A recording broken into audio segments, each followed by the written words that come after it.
গোটা বিশ্ব জুড়ে এই মুহূর্তে যারা যুক্ত রয়েছেন রেডিও ৭১ 98.4 FM এর জনপ্রিয় ইসলামিক আয়োজন ভালো লাগা ভালোবাসার প্রিয় অনুষ্ঠান লাইফ অফ ইসলাম জিজ্ঞাসা প্রতিদিনের আজকের আয়োজনে সকলকে স্বাগত জানিয়ে শুরু করছি আমি মুহাবিয়াল হাবিবি। সুপ্রিয় শ্রোতা মণ্ডলী, জানিয়ে দিচ্ছি অনুষ্ঠান সূচির শুরুতেই আমরা আমাদের আজকের অতিথি, আমাদের আজকের যিনি চমৎকার নাশিদ শোনাবেন, কোরআন তেলাওয়াত শোনাবেন, পাশাপাশি আলোচনাও যিনি শোনাবেন, দেশের উদীয়মান তরুণ আলোচকদের মধ্যে অন্যতম বিশিষ্ট মিডিয়া ব্যক্তিত্ব ইয়াসিন মাহমুদ বরকতুল্লাহ আমাদের সাথে রয়েছেন এবং সে সাথে আমি আছি। সংক্ষিপ্ত আলোচনার মাধ্যমেই আজকে আমাদের প্রোগ্রাম শুরু করবো ইনশাআল্লাহ। সাথেই থাকবেন অনেক বেশি মোবারকবাদ। মাহে রমজানের পরশ কেমন লাগছে আপনাদের? নিশ্চয়ই আমাদের মন প্রাণ আসলে একটা দিক যদি আমরা লক্ষ্য করি তাহলে কিন্তু সহজেই বুঝবো যে এই যে মাহে রমজান আসার পরেই যেন কেমন না একটা অনুভূতি জাগ্রত হয়েছে, যেটা আমি আসলে আদৌ কল্পনা করিনি যে নিজের মধ্যে একটা এরকম একটা অনুভূতি ফিল হবে। আমি জানি আমার মতো করে আপনাদেরও সেই ফিলটা হচ্ছে কিনা। হ্যাঁ, কিছুটা হলেও কেমন যেন একটা হিমেল পরশ, কেমন যেন একটা মায়া মমতা সজীবতা, কেমন যেন একটা থমথমে পরিবেশ। এই যে আজকে রাস্তা দিয়ে হাঁটতে আসলাম, যে কোথাও তো এরকম মনে হয়েছে যেন একটা রমজানের প্রভাব বুঝি রাস্তার মধ্যে পড়েছে। হ্যাঁ, শুধু রমজান দেখুন, আসলে রমজান তো এমন একটি মাস যে মাসের প্রভাব এটা গোটা পৃথিবীব্যাপী ছড়িয়ে পড়ে। রমজান কেন্দ্রিক কিছু আলোচনা আমরা গতকালকেও শুনেছি, আগেও শুনেছি, ইনশাআল্লাহ সুম্মা ইনশাআল্লাহ আজও শুনবো। সাথেই থাকতে হবে শেষ অবধি পর্যন্ত। জানি না ঠিক এই মুহূর্তে কে বা কারা আমাদের সঙ্গে যুক্ত রয়েছেন আমাদের অনুষ্ঠানটি উপভোগ করার জন্য। আপনাকে আন্তরিকভাবে মোবারকবাদ ও অভিনন্দন। আমাদের সঙ্গে সরাসরি চাইলে কানেক্ট হতে পারেন। ইয়াসিন মাহমুদ বরকতুল্লাহর আইডি থেকে এই মুহূর্তে লাইভ চলছে, চাইলে সেই আইডিতে আপনারা জয়েন করতে পারেন। তাছাড়া আমাদের ফোন নাম্বার রয়েছে 01681147532 অথবা 0192411803। এই নাম্বারটিতে ফোন করে সরাসরি আপনারা আমাদের সঙ্গে ফোন পর্বে যুক্ত হতে পারেন। জানিয়ে দিবেন আপনার অনুভূতির কথা, প্রিয় কথা, কমেন্টস বক্সে লিখে আপনার কষ্ট শেয়ার করতে পারেন অথবা ফোন করে সরাসরি আপনারা আমাদের সঙ্গে ফোন পর্বে যুক্ত হয়ে যেতে পারেন। শুরুতেই আমরা এই মুহূর্তে যুক্ত করে নিচ্ছি আমাদের রেডিও 71-এর নিয়মিত একজন আলোচক ইয়াসিন মাহমুদ বরকতুল্লাহকে। আসসালামু আলাইকুম ওয়া রাহমাতুল্লাহি ওয়া বারাকাতুহু। ওয়া আলাইকুম আসসালাম ওয়া রাহমাতুল্লাহি ওয়া বারাকাতুহু। কেমন আছেন? আলহামদুলিল্লাহ, অনেক বেশি ভালো আছি। আরো বেশি ভালো লাগছে যে রমজানের শুরু দিনেই তোমাকে পেয়ে অনেক বেশি ভালো লাগছে। আল্লাহ তাআলা এই অনুষ্ঠানকে মোবারকময় করে তোলেন, কারণ এই মাস তো কোরআন নাজিলের মাস। এক কথাই হলো হাফেজে কোরআনদের মাস। খুব বেশি হাফেজে কোরআনরা এই মাসে কোরআন শরীফকে তেলাওয়াত করে।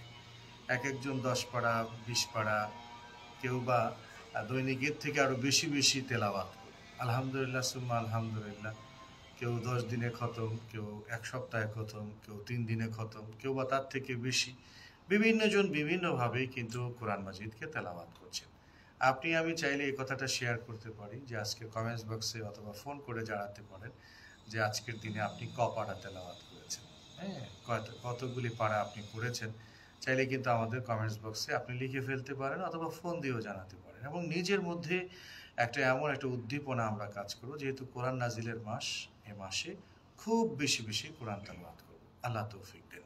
আমরা এই মুহূর্তে হাফিজ ইয়াসিন মাহমুদ বরকতুল্লাহর কাছে যাব।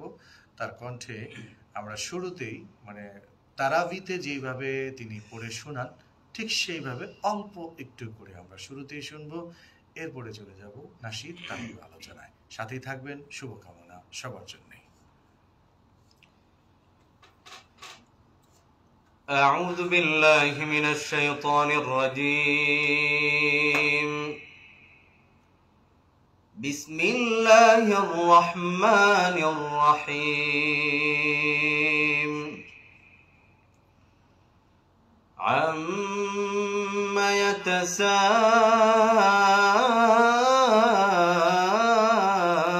يتساءلون عن النبأ العظيم الذي هم فيه مختلفون كلا سيعلمون ثم كلا سيعلمون ألم نجعل الأرض مهادا والجبال أوتادا وخلقناكم أزواجا وجعلنا نومكم سباتا وجعلنا الليل لباسا وجعلنا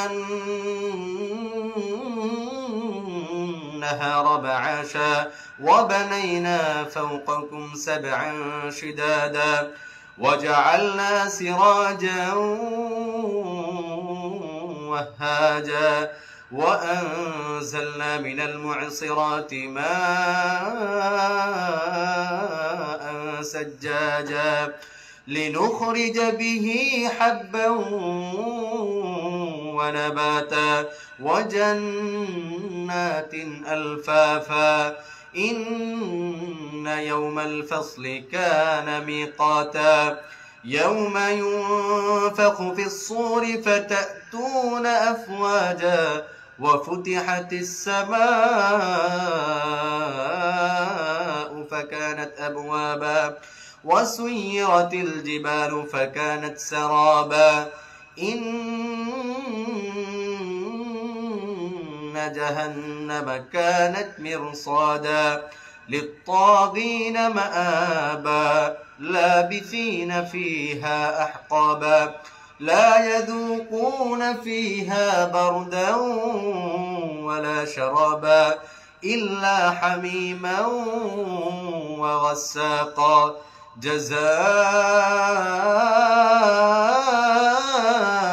جزاء وفاقا إنهم كانوا لا يرجون حسابا صدق الله العظيم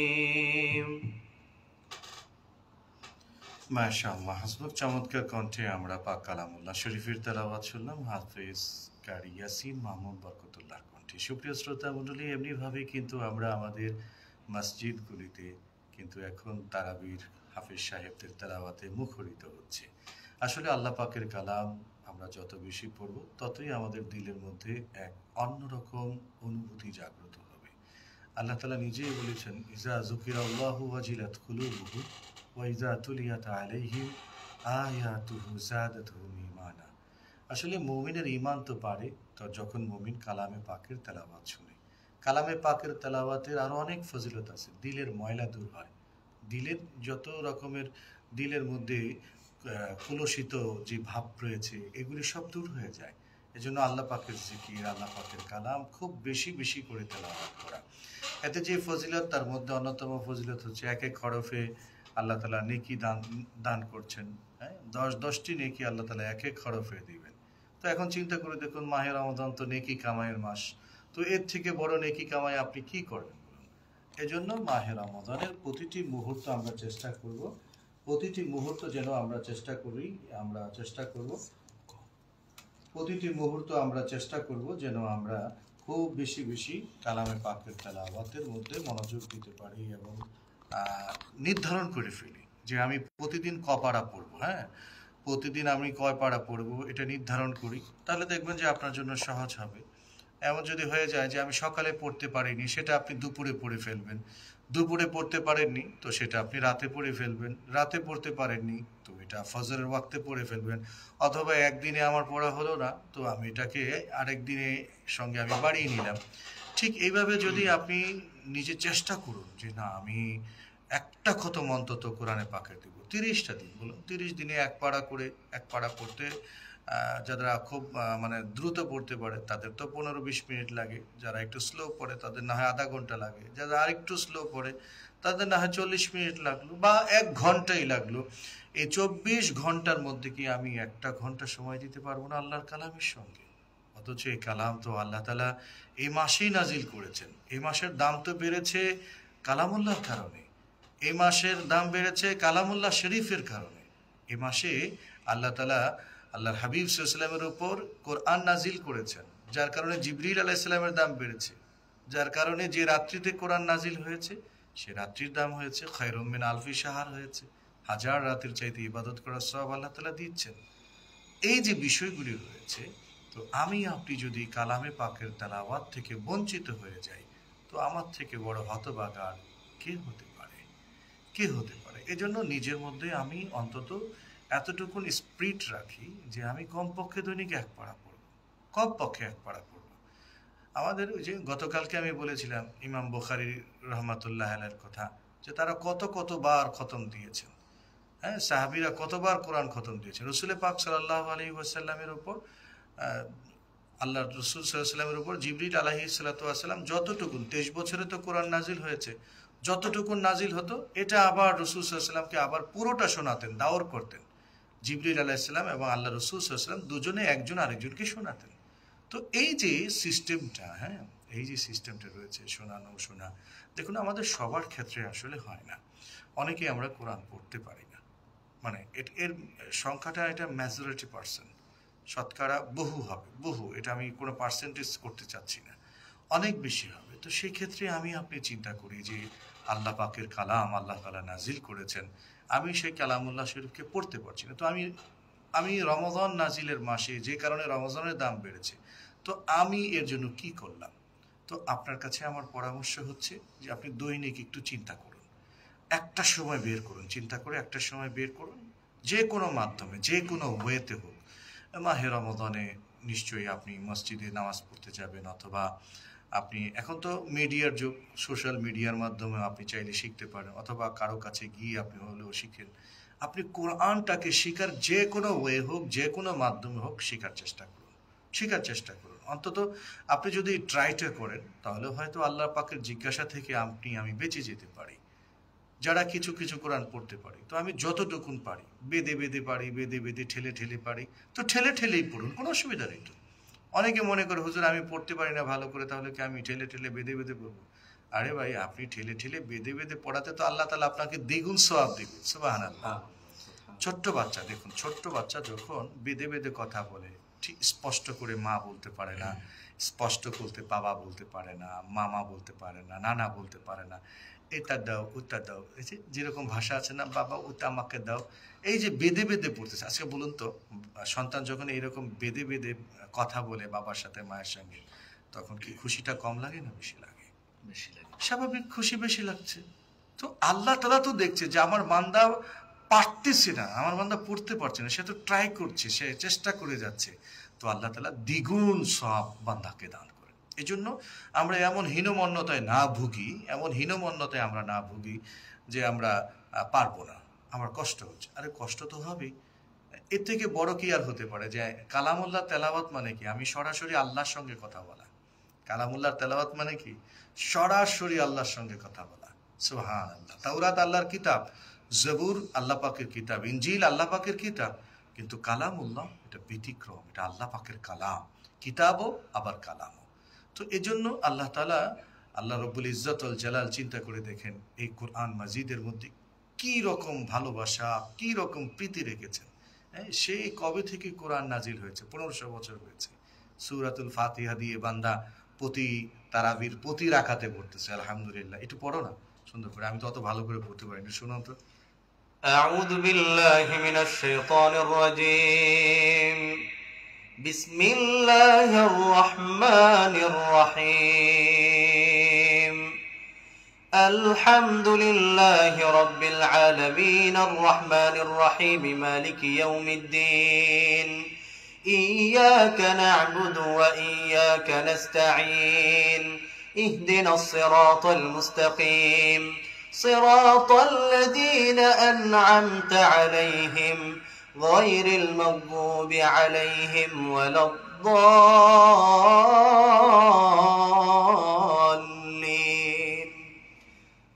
আমিন। মাশাআল্লাহ। এই যে চিন্তা করে দেখুন যে আমরা ইয়াসিন মাহমুদ বরকতুল্লাহর কণ্ঠে শুনেছি, এই যে আমরা শুনলাম, এটা তারাবির নামাজে কতবার শুনি, তারাবির নামাজে কতবার শুনতেছি, এশার নামাজে শুনলাম, সুন্নতে পড়লাম, আবার নফলে পড়লাম, আবার তারাবির 20 রাকাতে পড়লাম, আবার ভিতরে পড়লাম, কতবার, মানে যতবার রাকাত পড়েছি ততবার সূরা ফাতিহা পড়েছি। সেই 1500 বছর আগ থেকে সূরা ফাতিহা দিয়ে আমি কোরআন পড়ছি, বা কোরআন এইভাবে পড়েই নামাজ পড়তে, এটাই নিয়ম। তো চিন্তা করে দেখুন, গান তো একটা দুইটা শুনলে, একবার দুইবার শুনলে সেই গান আর ভালো লাগে, তো বিরক্তিকর গান। গান কেন, গজলও ভালো লাগে না এরকম। এক গজল বারবার ভাল লাগে না। আমি মাঝে মধ্যে ইয়াসিনকে বলি যে তুমি ওই গজলটা গাও, তো দূর ভাই, এক গজলে এত ভাল লাগে নাকি? এই যে বিষয়গুলি রয়েছে, আপনি চিন্তা করে দেখুন যে আল্লাহর কালাম সেই শুরু থেকে সূরা ফাতিহা দিয়ে স্টার্ট করছি। এমন না যে ইমাম সাহেব আজকে সূরা ফাতিহা আর পড়া দরকার নেই, আপনি আরেক সূরা দিয়ে পড়েন, এরকম তো আমরা কেউ বলছি না। কেন? এটার মধ্যে একটা মজা, এটার মধ্যে একটা স্বাদ, এক অন্যরকম একটা অনুভূতি আল্লাহ তাআলা দিয়ে দিয়েছেন। চিন্তা করে দেখুন আপনি কত স্বাদ লাগে, কত মজা লাগে আল্লাহর কালাম। আর সেটার পড়া আলহামদুলিল্লাহ আমাদের বাংলাদেশে তো এমন বহু হাফেজে কোরআন আছেন যারা চমৎকার করে করে তেলাওয়াত করেন। আপনারা শুনলে অবাক হবেন, আমাদের বাংলাদেশের ছেলেরা আমেরিকা যায়, হ্যাঁ আমেরিকা যায়, আমাদের ছেলেরা মালয়েশিয়া যায়, বিভিন্ন দেশে বিভিন্ন জায়গায় গিয়ে গিয়ে তারা কোরআন মাজিদের খতমে তারাবি তারা ওখানে পড়ায়। দেশের বড় বড় মসজিদগুলিতে আলহামদুলিল্লাহ হাফেজ সাহেবরা খতমে কোরআন পড়ছে। আমরা যেখানে খতমে কোরআন পড়ি, এখানে আমরা 5 জন একসাথে কোরআন পড়ি, 5 জন হাফেজ সাহেব, সুবহানাল্লাহ। চিন্তা করা যায় কত মজার বিষয়, কি মজা আর কি অনুভূতি। আমার আমার এত বেশি ভাল লাগে মানে যখন সূরা ফাতিহা বলি স্টার্ট করে দেয়, আর কি এক মানে চলছে তো গাড়ি চলছে, কিরকম আল্লাহ তাআলা তাদের জেহেনের মধ্যে পাসাআতি দিয়েছেন। সামনে একেবারে মনে হয় যেন কোরআন দেখে দেখে সে কোরআন পড়ছে, সুবহানাল্লাহ। মনে হয় যেন একেবারে দেখে দেখে পড়ছে, মনে হয় যেন জিবরিল আলাইহিস সালাম সদ্য ওহী নাজিল হচ্ছে আর পড়তেছে। একবার চিন্তা করে দেখেন তো, আমার আপনার বাচ্চা যারা স্কুলে লেখাপড়া করে, আদর্শ লিপি এটা কয় পৃষ্ঠার বই? 10 পৃষ্ঠা বা 15 পৃষ্ঠার বই, মেবি 10 বা 15 পৃষ্ঠার বই হবে। বাংলাদেশে না, গোটা পৃথিবী, world challenge, I can challenge, পৃথিবীতে এমন কোনো বইয়ের হাফেজ দেখাইতে পারবে না যেটা কোরআনের হাফেজ, সুবহানাল্লাহ। 10-15 পৃষ্ঠার বই, এটা কেউ মুখস্থ কেউ কেউ শোনাইতে পারে না। আর চিন্তা করে দেখুন আল্লাহর কালাম কত বিস্তৃত, কত বড় পৃষ্ঠা, হাজার হাজার আয়াত, হাজার হাজার, এক দাঁড়ানোতে হাফেজে কোরআনরা কোরআন শরীফ শুনিয়ে ফেলে। কি মনে করি স্বাভাবিক বিষয়? এটাই তো কোরআনের মুজিজা। আজকে আমাদের বাংলাদেশি ভাইদের কথা চিন্তা করে দেখুন, এই যে ইয়াসিন, তুমি কি বাংলায় কথা বলো না আরবিতে বলো? বাংলায় কথা বলে, বাংলায়। এই যে আমাদের দেশের হাফেজ সাহেবরা বাংলায় কথা বলে, মাতৃভাষা বাংলা। একটা বিষয় হলো মাতৃভাষা যদি বাংলা হয় তখন ওই ভাষার আয়ত্তে নেওয়াটা সহজ, তাই না? ওই ভাষাটা আয়ত্তে নেওয়া সহজ সহজ, কিন্তু আমার মাতৃভাষা নয়, ওই ভাষাটা আয়ত্তে নেওয়া কি কঠিন। কিন্তু চিন্তা করে দেখেন 5 বছরের ছেলে বাংলা পড়তে পারে না, ইংরেজি পারে না ঠিক মতো, বা কথা বলতে জানে না ঠিক মতো, বা কি বলে খেতে জানে না, আরেকজনের খাইয়ে দিতে হয়। এইরকম একটা বাচ্চা 5 বছর 6 বছরের বাচ্চা, আলহামদুলিল্লাহ এরকম আমাদের দেশে অহরহ আছে, অহরহ আছে। আমাদের মাদ্রাসাতেও আমার ছোট ছেলে যে হাফেজ হয়েছে, ওর বয়স কত? 10 বছরে পা দিয়েছে। তো এই যে বিষয়গুলি চিন্তা করে দেখুন, যে বাচ্চা এখনো পর্যন্ত বালেগ হয়নি, অর্থাৎ শরীয়ত এখনো তার উপর মোকাল্লাদ হয়নি, সে বাচ্চা হাফেজে কোরআন হয়ে গেছে। চিন্তা করা যায়? এটা কোরআনের মুজিজা। অর্থাৎ এই মাসে যদি আমি কোরআনের প্রতি ভালোবাসা না দিতে পারি, এই মাসে যদি আমার কোরআনের সঙ্গে আমার সম্পর্ক না হয়, আর কবে হবে? এরকম তো বহু মানুষ আছেন যারা মাহে রমজানে 1টা 2টা 3টা নয়, হাজার শত বলে ভুল হবে, মানে বেশ 10 20 30 এরকম বহু রমজান পার হয়ে গেছে, আপনি কোরআনটা হাতে নিয়ে দেখেননি, কোরআনটাকে আপনি হাতে নিয়ে দেখলেন না। প্রতিদিন আপনি মোবাইলটা হাতে নিচ্ছেন, ঘুম থেকে উঠেই আমি মোবাইল হাতে নিচ্ছি, ঘুমাইতে যাওয়ার আগে মোবাইল হাতে রেখেই অনেকে ঘুমায় পড়ে, হাতে না শুধু বুকে রেখে ঘুমায় পড়তেছে। ঘুম থেকে উঠেই আমি মোবাইলের মেসেজগুলি ট্রাই করছি, অথচ আমার আল্লাহ তাআলা 1500 বছর আগে মেসেজ দিয়েছেন। 1500, আল্লাযী খালাকাল মাউতা ওয়াল হায়াতা লিয়াবলুয়াকুম আইয়ুকুম আহসানু আমালা। আল্লাহ তাআলার মেসেজ, আমি হায়াত মউত তোমাকে দিয়েছি, নেকের কাজে কে বেশি অগ্রগামী হয় এটা আমি দেখব, জাস্টিফাই করব। আজকে দুনিয়ার লাইনে প্রতিযোগিতা আছে, দিনের ব্যাপারে প্রতিযোগিতা করুন, যে আমি আল্লাহর কালাম, একজন আমার ছোট ভাই প্রতিদিন 2 পারা পড়ে, আমি 3 পারা পড়ব, ওকে 3 পারা পড়ে, আমি 4 পারা পড়ব। দিনের ব্যাপারে আপনারা প্রতিযোগিতা করেন। আল্লাহ তাআলা কি বলেছেন? আল্লাহ তাআলা কোরআনে হাকিমের মধ্যে ফাস্তাবিকুল খায়রাত, দিনের ব্যাপারে তোমরা এটাকে কি করো? কম্পিটিশন করো, কম্পিটিশন। যত বেশি পারো। মাদ্রাসাগুলিতে আলহামদুলিল্লাহ তেলাওয়াতের প্রতিযোগিতা হতে পারে। রমজান মাসে তো স্বাভাবিক সবক বন্ধ থাকে, শিক্ষক যেন এমন একটা উদ্বুদ্ধ করে দেয় যে এই তোমরা আজকে প্রতিযোগিতা করবে, আমি দেখবো যে এই 10 দিনে কে কয়টা খতম দিতে পারে। ছেলেদের পড়াশোনার জোশ অন্যরকম চলে আসবে। আপনার বাচ্চারা আছে, বাচ্চা মনে করুন 4টা ছেলে, 4টা ছেলে কোরআন পড়তে পারে, এরকম ফ্যামিলি যদিও কম, কিন্তু আমি ধরে নিলাম 4টা ছেলেই মনে করুন কোরআন পারে। তা আপনি 4 ছেলের মধ্যে প্রতিযোগিতা লাগিয়ে দেন, বাবা কোরআনকে নিয়ে প্রতিযোগিতা করো। ছেলের বউ আছে 4 জন, ছেলের বউদের মধ্যে প্রতিযোগিতা লাগিয়ে দেন, মা আমরা ইফতার টিফতার সিম্পল করব, কিন্তু আল্লাহর কালামের তেলাওয়াত আমরা বেশি করব। আমাদের দেশের একটা অবস্থা এমন হয়েছে, মানে ইফতারকে কেন্দ্র করে ইফতার এইটা লাগবে ওইটা লাগবে, এই করব সেই করব, হ্যাঁ এত কিছু দিয়ে ইফতার করব, এগুলি সাজাতে গিয়ে মানুষ আজকে দেখা যায় যে মাহে রমজানে ইবাদত থেকে বঞ্চিত হয়। কি লাগে ইফতার বলেন, কি লাগে, কি লাগে? বেশি কিছু লাগে না, হয় 2-4টা ফল খেলেন আপনি, সামান্য কিছু ইফতার খেলেন। এরকম দেশে অনেক গরিব মানুষ আছে যারা সামান্য মুড়ি আর পানিতে ইফতার করে, মুড়ি আর পানিতে ইফতার করে। গতকাল আমি বলেছিলাম যে বোনটা আমাকে ফোন দিয়েছিল, তার ঘরে ইফতার বা তেমন কোনো আইটেম নেই। বলেছিলাম আরেক ভাই আমাকে সে বাড্ডা থেকে আমার কাছে এসেছিলেন কিছুটা অনুদান নেওয়ার জন্য। বাড্ডা থেকে আমার ভাই আসছিলেন গত দুপুরে। এই যে মানুষগুলির, এরকম তো অহরহ মানুষ আছে। আপনি আপনার পাশের বাড়ির কথা চিন্তা করে দেখুন না, সে কি খাচ্ছে, কি পড়ছে, কতটুকুনি বা খাবার খাচ্ছে, ইফতার কি খায়, সেহরি কি খায়। আমার ওয়াইফ আমাকে বলছিল যে আজকে সেহরিতে কি রান্না। আমি বলছি সামান্য কিছু রান্ধো, সেহরিতে আর কত দূরই ভাই খাই। এই যে মনে করুন আমার এবিলিটি আছে, আলহামদুলিল্লাহ আমার এবিলিটি আছে, আমি চাইলে যা খুশি তা খেতে পারি। আলহামদুলিল্লাহ এতটুকু বেঁচে থাকি কারণ আমার একটা প্রতিষ্ঠান আছে, একটা মাদ্রাসা আছে। আমি চিন্তা করি যে আমি ভালো খাইলাম কিন্তু আমার ছেলেরা খেলো না, এটা আল্লাহর কাছে আমি কি জবাব দেব? আজকে আপনি আমি ভালো চলছি, কিন্তু এই শহরের অনেক মানুষ আছে যারা ভালো চলতে পারছে না। 1 কেজি মুড়ির দাম যেখানে 80 টাকা, বলেন সে কি খাবে, কি খাবে? ভালো একটা চাউল 60 টাকার নিচে চাউল হয় না। দ্রব্যমূল্যের দাম রয়েছে, তবে এবছর খানিকটা কমেছে, তবুও আলহামদুলিল্লাহ। চিনি যেখানে আগে 30 টাকা 40 টাকা চিনি ছিল, সেখানে এখন 140 টাকা চিনি হয়েছে। খেজুর, একটা খেজুর ছাড়া মানুষ ইফতার করে? একটা খেজুর ছাড়া ইফতার হয়? একটা খেজুর ছাড়া ইফতার হয় না। সেই একটা খেজুরের দাম এখন 1 কেজি খেজুরের দাম 500 টাকা। চিন্তা করা যায়। আমার মাদ্রাসার হুজুর আমার গতকালকে বাজারের জন্য পাঠিয়েছিলাম, অনেক কিছু কিনেছে আলহামদুলিল্লাহ। তা আমার বলতেছে হুজুর খেজুরের অনেক দাম, আমি কিনিই নাই। আপনি বলছিলেন 300-400 টাকার মধ্যে এই মাপে কোনো খেজুরই পাওয়া যায় না, এই জন্য আমি কিনিই নি। তা আমি বলছি ঠিক আছে, যাই হোক আমি আজকে ইফতার নিয়ে যাব। তো এই যে বিষয়গুলো আপনি চিন্তা করে দেখুন, এগুলি মানে 1 কেজি খেজুরের দাম 500 টাকা, একেবারে সর্বনিম্ন। তো চিন্তা করুন আমরা কোন জায়গায় বসবাস করছি, 1 কেজি খেজুরের দাম 500 টাকা। এগুলি কি আসলে, মানে এগুলির ব্যাপারে আমাদের খুব সতর্কতা হওয়া দরকার। একদিকে প্রশাসনিক, আরেকদিকে আমাদের নিজেদের। খেজুর দিয়ে ইফতার করা সুন্নাত। আমরা বাংলাদেশিরা আমরা পারি আসলে। ইফতারের আইটেমগুলিতে এত দাম বেড়ে যাবে কেন? আমাদের দেশের কি কোনো মা বাবা নেই নাকি?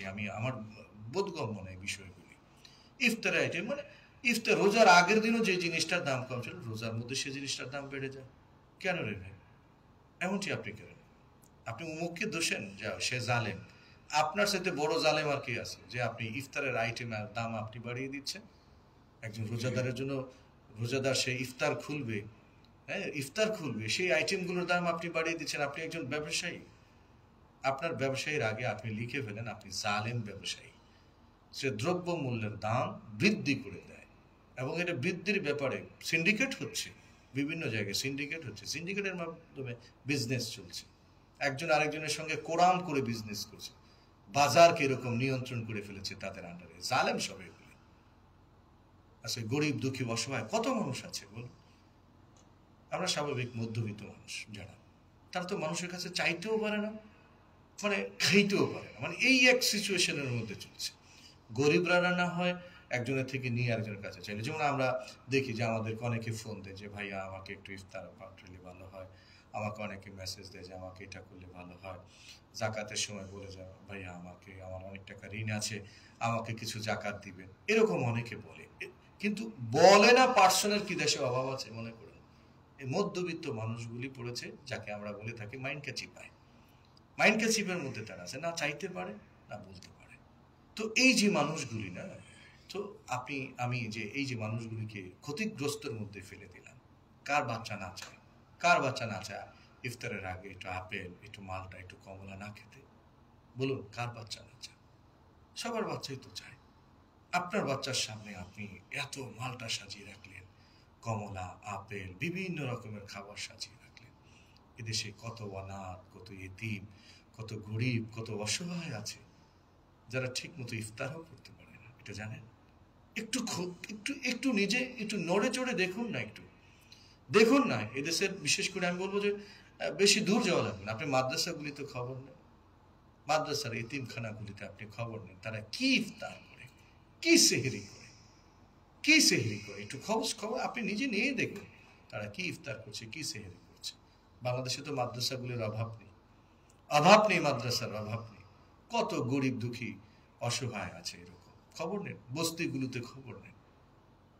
আমরা এসির রুমে থেকে আমাদের রোজা রাখে কষ্ট হয়। কত রোজাদার এমন আছে রিক্সা চালায় আবার রোজা রাখে, রিক্সা চালায়, শরীরের ঘাম টপ টপ করে পড়ছে, টপ টপ করে পড়ছে। এরকম মানুষ, রোজাদার মানুষ খুঁজে খুঁজে বের করুন না, যারা অনেক কষ্ট করে করে রোজা রাখছে, সিয়াম সাধনা করছে। রমজান মাস কোরআন নাজিলের মাস, মানে কি? কোরআন কি? এটা রহমত, রহমত। এই কোরআনের মাসে যদি আমরা একজনের আরেকজনের উপর রহমতওয়ালা না হতে পারি, একজনের সুখে দুঃখে শেয়ার না করতে পারি, শাহরুল মুয়াসা, একে অপরের সহমর্মিতার এটা মাস, ভালোবাসার মাস। এজন্য আমি না করি, আরেকজন করুন।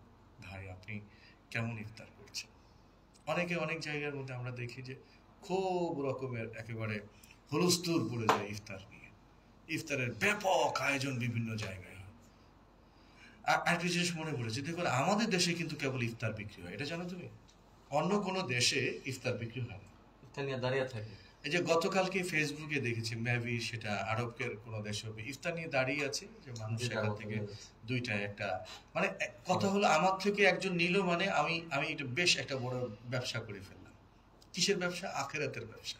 আল্লাহ তাআলা নিজেই বলেছেন, কি যেন আয়াতটা, ইন্নাল্লাহ আশতারা মিনাল মুমিনিনা আনফুসাহুম ওয়া আমওয়ালাহুম বিআন্না লাহুমুল জান্নাহ। তারা তো জান্নাতের বিনিময়ে ব্যবসা করে, আর আমাদের দেশের ব্যবসায়ীরা, সুবহানাল্লাহ সুবহানাল্লাহ, দোস্ত এবার তো একেবারে সাইজ করে দিচ্ছি, মানে এক ব্যবসায়ীর ভাষা এগুলি, এবারের ব্যবসা একেবারে সাইজ হয়ে গেছে। কি কি কি করলে দোস্ত? আর বলিস না, খেজুর কিনছিলাম 300 টাকা, বেচছি 700 টাকা করে। তার মানে সে এই যে দ্রব্যমূল্যের দাম বৃদ্ধি করে সে শাইন করেছে, সে ভালো বিজনেস করেছে। আপনি বিজনেস করেন, নিষেধ তো শরীয়ত করেন, আপনি বিজনেস করবেন, কিন্তু বিজনেসের মাত্রাটা এমন কেন হয় যে অসহায় মানুষ কষ্ট পাবে, সাধারণ মানুষ কষ্ট পাবে? এক ঢুক শরবত যেখানে খাবে, আহারে শরবত খাবে, গুড় চিনি, এগুলোর দাম কি আজকে নিয়ন্ত্রিত রয়েছে? বলুন, নিয়ন্ত্রণে রয়েছে, নিয়ন্ত্রণের বাইরে। কেন বেড়ে যাবে? রমজান মাস আসলে এসবের দামটা কেন বাড়বে সেটা আমাকে বোঝান। অন্য দেশের মানুষ তো তা করে না, আমরা কেন তা করি?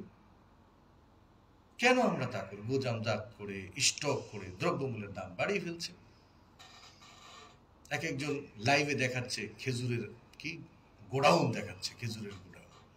এগুলি তো জমা না করলে, রাস্তায় ছেড়ে দিলে জলদি দাম কমে যায়। 1 কেজি খেজুর 2000 টাকা। হ্যাঁ, ভাবা যায়? এটা কি মানে খেজুর কি মানে এটাকে, আমি আসলে লাইভে আছি তো এই জন্য বলতে পারি না আসলে। বলুন, এই খেজুর কি আমি নিজে তৈরি করছি? গাছের খেজুর দিচ্ছি ভাই। চিন্তা, যদি এই গাছগুলো যদি ভেট চাইতো তাহলে কি এই অবস্থা? গাছগুলি যদি, এই যে ইয়াসির চমৎকার কথা বলছে, গাছের যদি ভেট দেওয়া লাগতো কি হইতো? এদের জবান থাকলে তো নিশ্চয় চায় বসতো। তো এই জন্য আমি আপনি চেষ্টা করি, আসলে আমরা চেষ্টা করলে হবে ইনশাআল্লাহ। আমরা নিজেরা যেমনই আছি আলহামদুলিল্লাহ, কোরআন নাজিলের মাসে, আমি আবারও বলছি, কোরআনওয়ালা যারা আছে, কত ইমাম, কত হাফিজ, কত ইতিমখানার অসহায় বাচ্চারা আছে, যারা দুবেলা দুমুঠো খেয়ে পড়ে তারা মাহে রমজানের রোজা রাখছে। বড় কষ্টকর অবস্থানে আমাদের মাদ্রাসাগুলি এখন চলছে, কারণ মানুষের একদিকে অর্থনৈতিক টানাপোড়ার মধ্যে রয়েছে।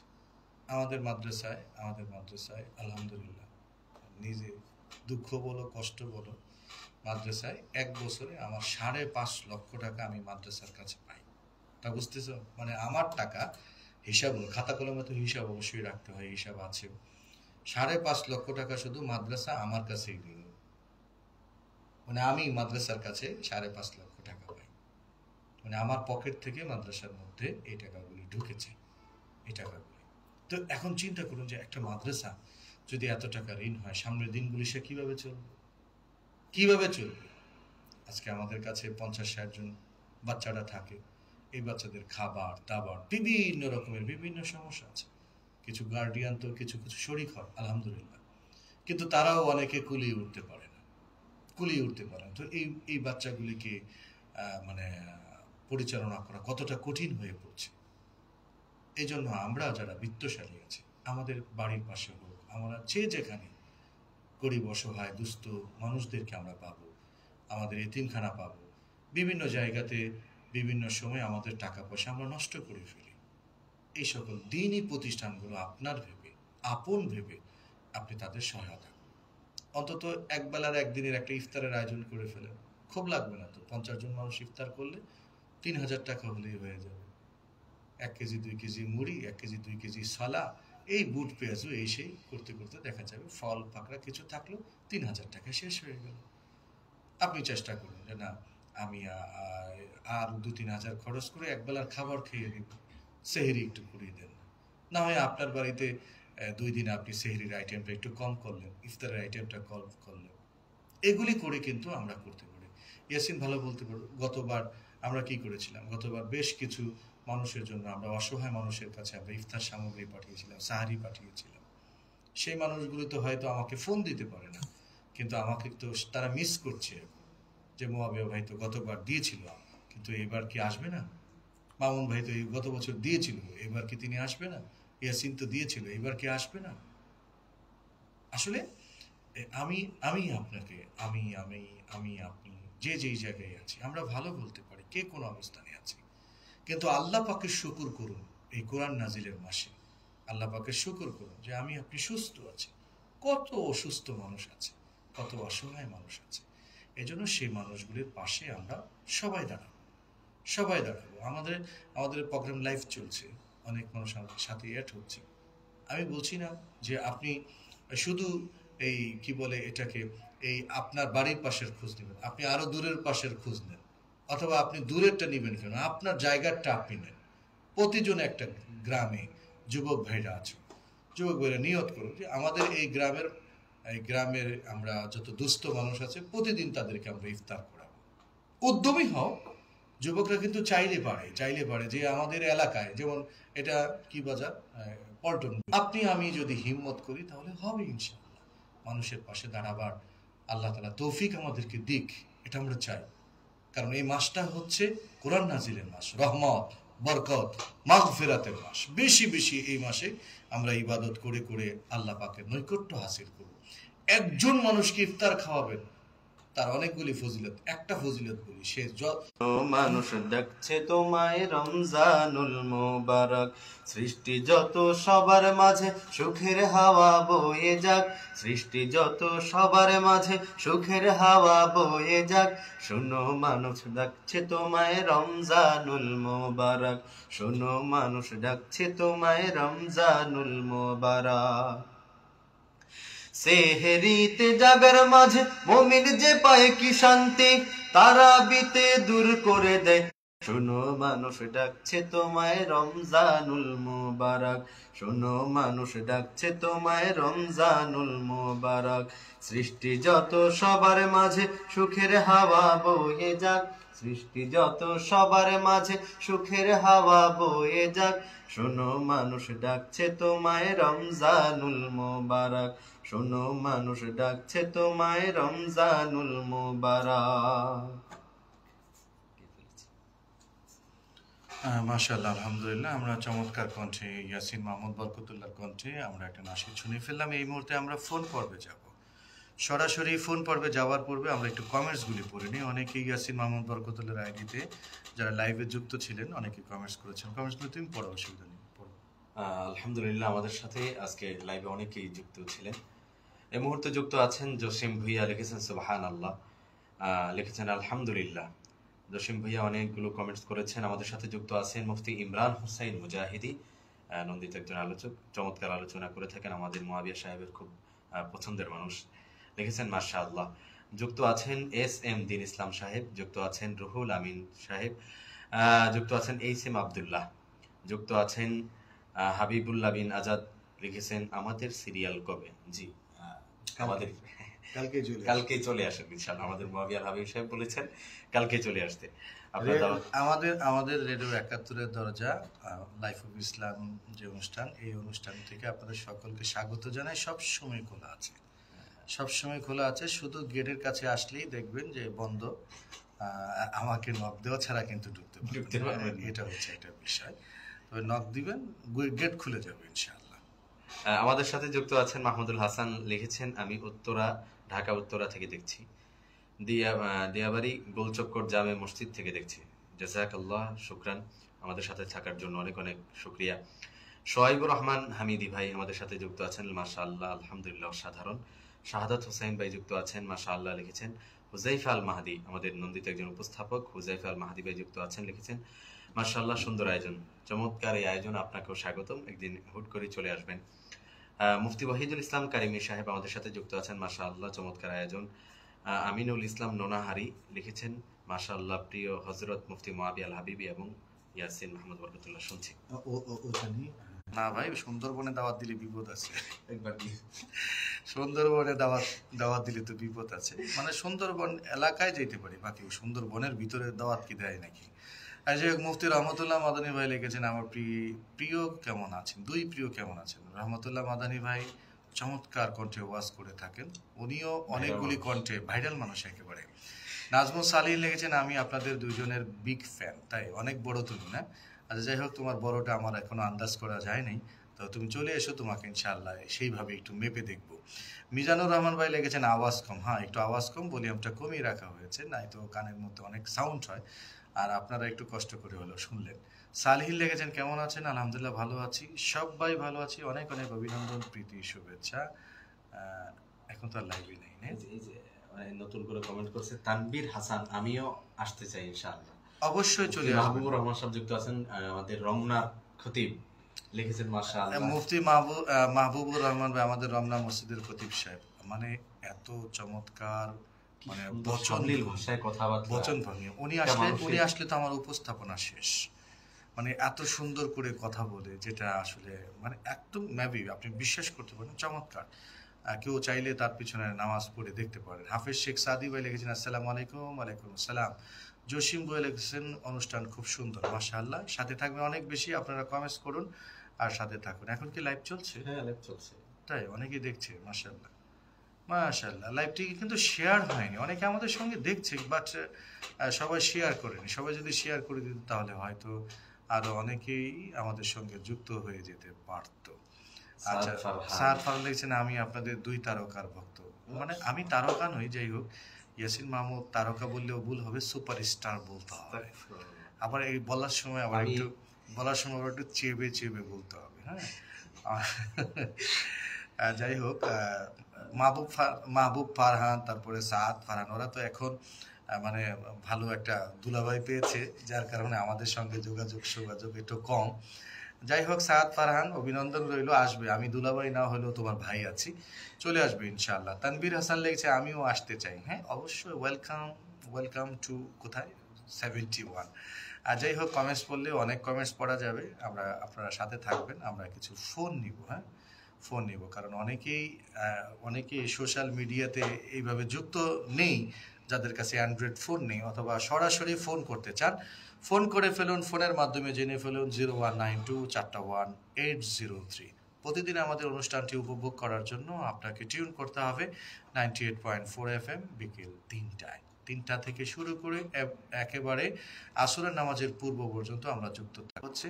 আসুন আমরা এই কোরআন নাজিলের মাসে, কোরআন যেমন মানুষের হেদায়েতের পথ প্রদর্শক, আসুন আমরা সেই পথের দিকে কোরআনকে দেখি, কোরআনকে বুঝি, কোরআনকে মানি, এবং কোরআন নাজিলের মাসে আমরা মানুষের প্রতি রহমওয়ালা হই, দিলওয়ালা হই।